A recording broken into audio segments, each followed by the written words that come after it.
hemm konsegwenzi kbar li diġà qegħdin issaħħu u ħana ġa nirrepeti ħana ġa nikwota Chris illi jekk ma naġixxux minnu fih ħajkun tard wisq.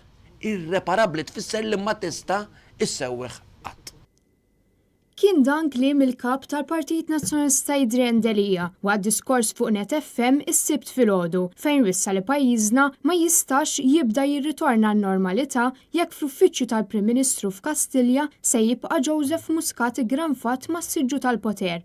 Qal il-ġenerazzjonijiet futuri għandhom iħossuhom liberi u mhux beżana f'pajjiżhom stess. Iħossuhom liberi li jitkellmu, liberi li jgħidu dak li jridu, liberi li jikkritikaw, liberi li ma jibżawx mill-konsekwenza ta' dak li jgħidu. U naħseb f'dawk il-ħsibijiet hemm infaslin is-sisin tal-ħsieb ta' dak illi rridu niġġieldu għalih bħalissa. Id-demokrazija.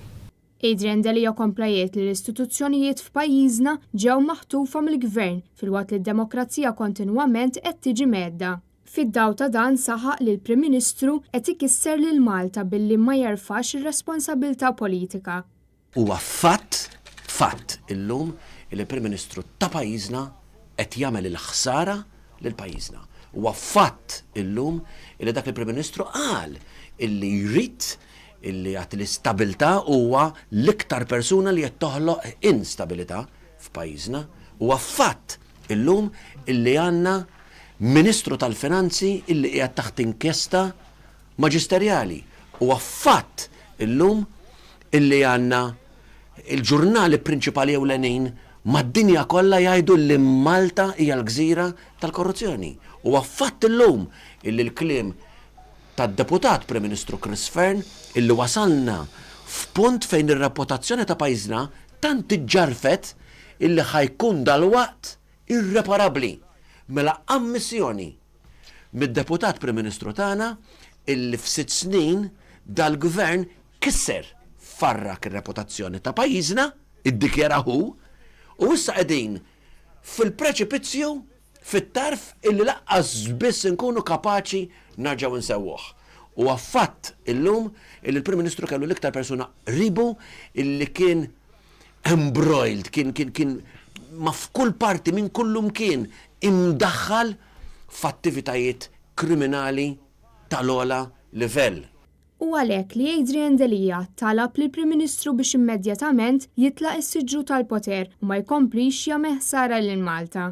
Naf illi hemm ħafna laboristi li jħobbu l-partit tagħhom, li jħobbu lil pajjiżna, li ma jaqblux magħna bħala partit fuq diversi interpretazzjoni ta' kif għandna immexxu l-pajjiżna, imma jirrikonoxxu il-ħsara li qed issir lil pajjiżna bil-preżenza ta' Joseph Muscat f'dak l-uffiċċju.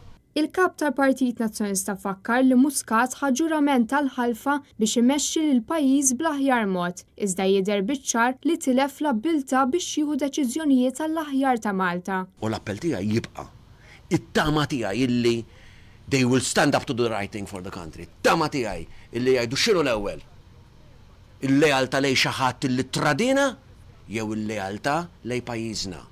Il-ħbiberija forsi intima ma xi ħadd li daħaq bina, jew illi ngħid jien Malti u għada pitada nħares lejn dawk ta' madwari, noħroġ fil-pubbliku lejn uliedi u ngħidilhom jien minkejja kollox għamil dak li huwa tajjeb. Għalli pajjiżna għandu bżonn jgħix taħt normalità li tqum u titkellem mingħajr biża' ta' konsegwenza. Iżda pajjiżna mhux jimxi fuq din il-bażi hekk kif il-Prim Ministru mhux jagħti s-sigurtà. Adrian Delija fakkar li ħadd m'għandu jkun ola mill-liġi kemm iż-żgħir u l-kbir waqt li esprima d-dieqa li wieħed qed imur barra minn Malta u meta jgħid fejn hu pajjiżna isemmulek l-istat li spiċċa fih pajjiżna.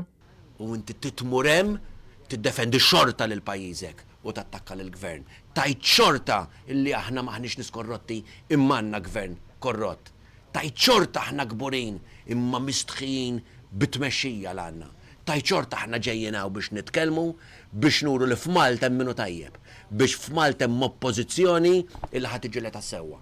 Fid-daw ta' dan, Adrian Delija wiegħed li se jkun qed jibqa' jaqdi lil Maltin u l-Awċin quddiem kull xkiel bl-oppożizzjoni li se tagħmel dak kollu possibbli biex il-poplu Malti u Awċi jerġa' jikseb is-serħan tal-moħħ li kien jgħix fih.